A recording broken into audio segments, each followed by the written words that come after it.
Hello, and today we're doing a prediction for the Carabao Cup final at Wembley, April the 25th, between Tottenham Hotspur and Manchester City. It will be a fascinating one, the Carabao Cup final. Who is getting their hands on the silverware this season? Well, it has thrown into a bit of question because we have no Mourinho, and that is because the performances recently, with the view of the Spurs board and the view of Daniel Levy, they haven't been good enough. So Mourinho is out of the door, and it's a shame really because he's got a special connection with the EFL Cup. It was the first ever trophy that he actually lifted in England as manager of Chelsea. He also got his hands on it again when he was in charge of Manchester United in the 16-17 season. Zlatan doing the bits versus Southampton. But no Mourinho this time. It'll be Ryan Mason that will be taking charge of Tottenham against Pep Guardiola's Manchester City. They can't get the quadruple after their loss to Chelsea in the FA Cup, but they can at least get the triple. And this would be part of it, the Carabao Cup. So it will be a fascinating game. I'm going to kind of crunch the numbers and work out the selections, work out the scoreline, and let's see how many points we get in terms of our predictions. It's going to be 1 point for the correct result, and then 3 points for the correct goal difference and the result, and then it's going to be 5 points for the correct scoreline. But yeah, this is a game at Wembley, 4 p.m. kickoff on Sunday. Sky Sports main event is where you can watch it.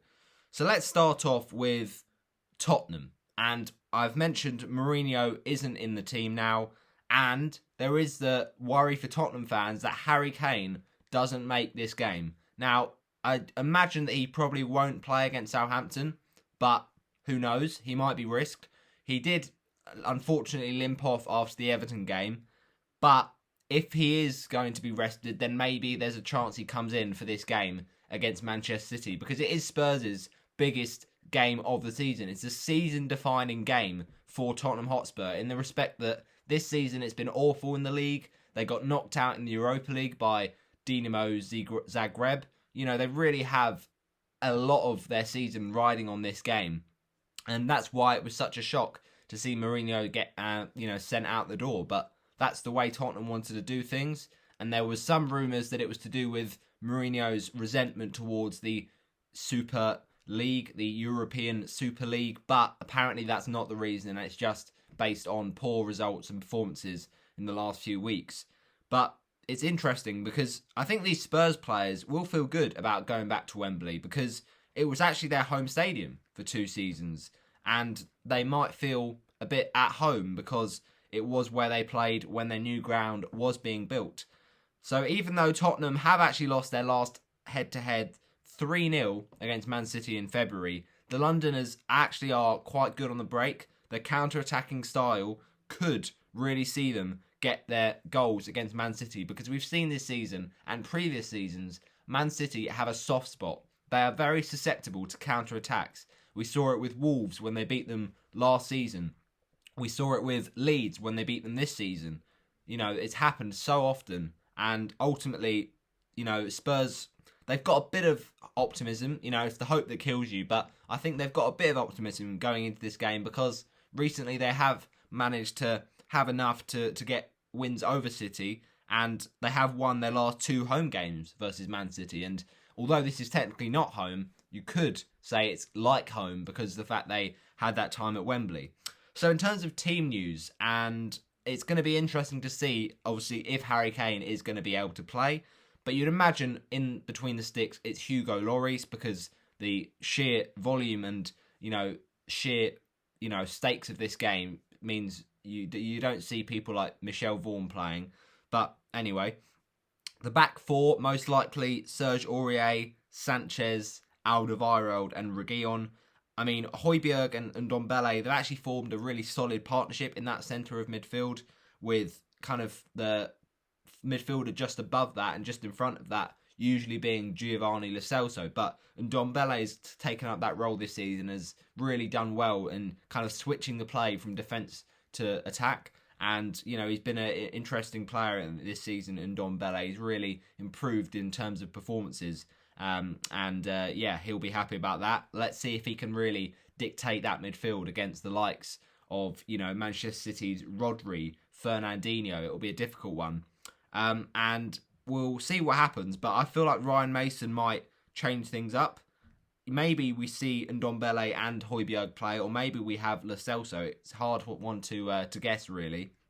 But I think that they could use the France midfielder and the France trickster just a little bit further up the pitch, and then bring in some more muscle in the midfield, in the people like Moussa Sissoko and obviously Højbjerg. So I think that will be the back four. Højbjerg and Sissoko, you would imagine, would play.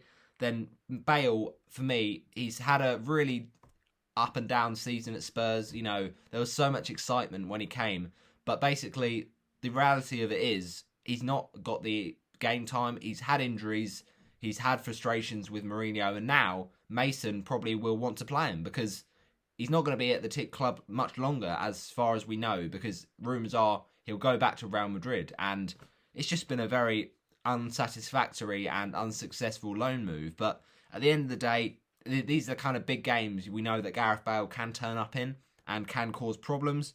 So he'll probably be out on that right-hand side, Ndombele in the middle, Heung-min Son on the left, and then up front, if it's not Harry Kane, you'd imagine Carlos Vinicius will be leading the line for Tottenham Hotspur. So in terms of their road to the final, they beat in the third round Leyton Orient, but that was given by a bye because of the fact that their game was postponed due to problems. I'm not sure if it was a pitch problem or a COVID problem, but either way, the game was postponed, and Tottenham, got fortunate there. You never know what might have happened if the game was played out. Then they played Chelsea in the fourth round. Very, tight game, very nervy. Timo Werner with one of his few goals this season. But no, in all seriousness, it was a very good game. It went right to the wire, into penalties, and Spurs won it 5-4 on penalties. So, just about scraped through in that one. Then at Stoke, of course, very impressive win, 3-1 against the Potters. And then, of course, that semi-final versus Brentford, 2 goals were enough to see them over past the Bees. So Man City now we turn our attention to, and they're probably the favourites. I think they have to be the favourites just because of how well they've played this season. And obviously, it's just an imperious team right now. Obviously, both these teams will have a few fans that are resenting them because they both chose to join this so-called proposed Super League, European Super League. They seem to have signed the contract, but will the Premier League allow it? Will the FA allow it? We still don't know. Ultimately, City, though, are one of those teams you look over the last few years, and they have been the dominant force. And whether you say that's Pep Guardiola and his, managerial quality, or whether you say it's the owners, whether you say that's, Sheikh Mansour coming in and spending that money and really investing in the team. But ultimately, their squad has been incredible, and they've just got so much squad depth. They've used their money wisely, unlike some other teams like Manchester United, who at times have wasted it with the likes of Donny van de Beek, Alexis Sanchez. So City have won their last 3 EFL Cup trophies, and if they can beat Spurs on Sunday, then they'd equal Liverpool's all-time record of 8 victories. So it is impressive going in this competition for the citizens. That winning experience will definitely give this City squad the mental edge and the psychological gain over the team that hasn't lifted a trophy since 2008. It has been a painful wait for Tottenham fans, but can that end without Mourinho at the helm and without that assurancy that Kane will play? Who knows? It really could be coming at the wrong time for Tottenham, but Man City are still very much involved in the Champions League, and they'll have their real good go at it against PSG, but we'll see which way that one swings.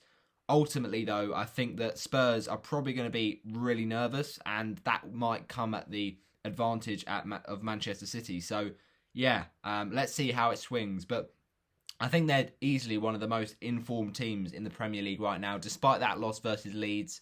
If you look across the last, 15 games, they've just been relentless. And it was all since that draw against West Bromwich Albion. They've kind of really stepped up their game and really just put their shooting boots on, and it's just been so fantastic for Manchester City. They've had to rotate because they've been in different competitions, but we see the quality their squad brings because they still get victories over the line and they still look a very, very good side. So, yeah, they really have improved, and it's just a matter of time for them to win that Premier League title. Manchester United, obviously winning their game against Burnley, put the pressure on a little bit, but you'd still imagine Man City will able to be get it done. And, of course, they have Villa in the Premier League next after this game. So, yeah, we'll see, but maybe they're even the best team in the world. Who even knows at this point? But right now, they've just looked so confident, and they've made that really light work of a full-strength Tottenham team at the Etihad just a couple of months ago. So they've got that, experience. They've got that determination, and they're very much the favourites, I think. So in terms of likely lineups, I think backup goalkeeper Zach Steffen will be an interesting talking point. He, of course, made a mistake in that FA Cup semi-final loss versus Chelsea. And Ederson, is he going to want to come in for these high-profile games? Possibly. So we could see Ederson start, or it could be Zach Steffen, who's played in all 4 of Manchester City's EFL Cup games this season. So maybe Guardiola will stick with it. Maybe he'll twist. We don't know.